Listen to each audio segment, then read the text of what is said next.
નમસ્કાર, સોમનાથ મરાઠે પરિવહન સમિતિ અધ્યક્ષ સુરત મહાનગરપાલિકા।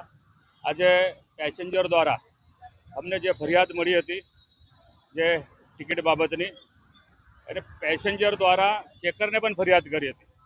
ચેકરો નિયમિત ચેકિંગ કરવા માટે આવતા નથી, તો અમે જે આકાર એજન્સીના ચેકર અને જે કંડક્ટર છે, આજે અમે કોમલ સર્કલ પર જે 105 નંબરની બસને અહીંયા રોકી હતી। કંડક્ટર પાસે આજે જ નોકરી પર કંડક્ટર આવ્યો છે અને એની પાસે કોઈ પણ પ્રકારનો અનુભવ નથી, ખાલી ટી શર્ટ પહેરેલો છે, એની પાસે કોઈ પ્રકારનું આઈ કાર્ડ નથી, મતલબ આકાર એજન્સીનો બી કાર્ડ નથી અને એની પાસે બીજો બી અન્ય કોઈ આધાર કાર્ડ કે વોટિંગ કાર્ડ એ પણ નથી।